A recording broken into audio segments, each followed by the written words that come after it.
Friends, welcome to Chittamma వంటలు. ఈరోజు మా మమ్మీ బదులు నేను కుక్ చేస్తున్నాను. సో ఈరోజు నేను కుక్ చేస్తున్న స్పెషల్ ఏంటి అంటే క్యాబేజీ, ఆలుగడ్డ, టొమాటో కర్రీ. సో దీనికి కావాల్సిన ఇంగ్రీడియంట్స్ నేను ఒకసారి మీకు చూపిస్తాను.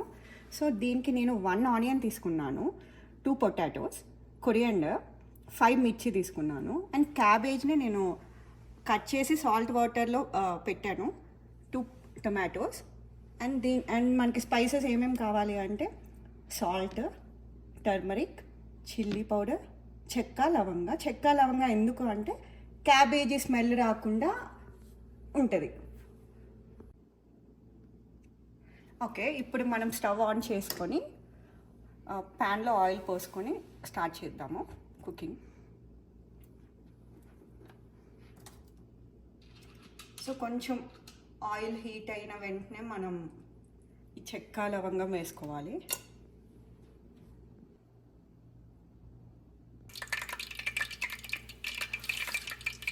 సో చెక్క లవంగం కొంచెం ఫ్రై అయినాయి. సో మనం మిర్చి, ఆనియన్స్ వేసేసుకుందాం.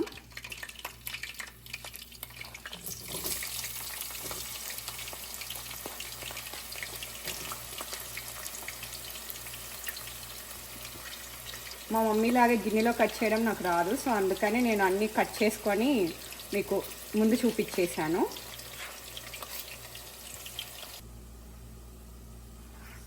అండ్ 1 స్పూన్ అల్లం వెల్లుల్లి పేస్ట్ నేను కొంచెమే తీసుకుంటాను, ఇంత వేసుకుంటే చాలు, జస్ట్ స్మెల్కి. ఓకే, ఇప్పుడు ఆనియన్స్ బాగా ఫ్రై అయిపోయినాయి కాబట్టి సో అల్లం వెల్లుల్లి పేస్ట్ వేసుకుందాం.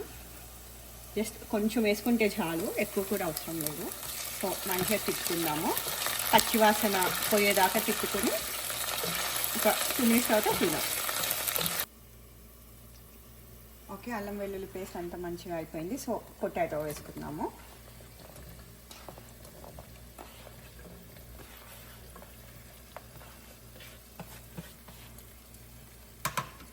సో ఒకసారి తిప్పుకొని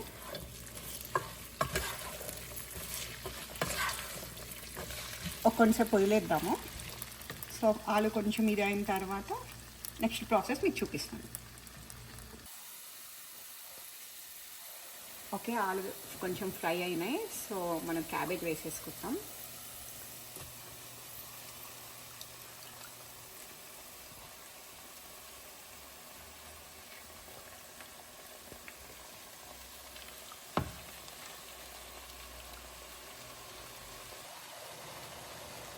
సో ఇప్పుడు క్యాబేజ్ మొత్తం వేసేసాం కదా, మనం పసుపు, ఉప్పు మొత్తం వేసేసుకుందాం.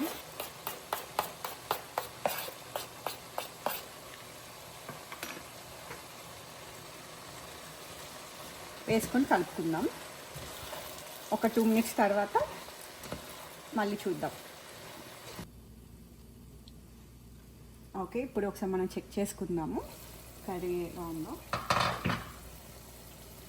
ఓకే, క్యాబేజీ, పొటాటో మంచిగా బాయిల్ అయిపోయినాయి. సో మనం ఇంకా టొమాటో వేసేసుకుందాం. ఆల్రెడీ కట్ చేసి పెట్టేసుకున్నాం కదా. టొమాటో వేసుకొని ఒకసారి స్టిర్ చేసుకొని కారం వేసేద్దాం.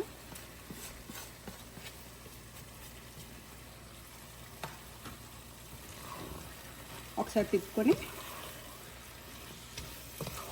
లిడ్ పెట్టేసుకొని ఒక 10 మినిట్స్ తర్వాత కర్రీ చూద్దాం.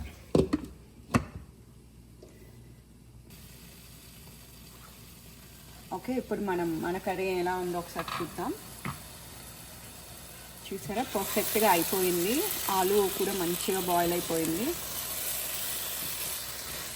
సో ఇంకా మనం టర్న్ ఆఫ్ చేసేద్దాం గ్యాస్ని.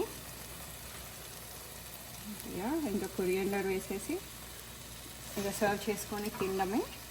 సో మీరు ఇది రోటీలో తినచ్చు, పూరీలో తినచ్చు, రైస్లో తినచ్చు. అండ్ ఇది ఇంకా టేస్టీగా ఉండాలి అంటే మీరు మామిడికాయ పచ్చడితో ట్రై చేయండి, ఇంకా చాలా చాలా బాగుంటుంది. ఓకే, చూసారు కదా ఫ్రెండ్స్ మన curry final output. So please Chittamma వంటల ఛానల్ని సబ్స్క్రైబ్ చేసుకోండి, లైక్ చేయండి, షేర్ చేయండి. మీ ఫ్రెండ్స్కి, మీ ఫ్యామిలీ మెంబర్స్కి మా ఛానల్ని షేర్ చేయండి. Thank you.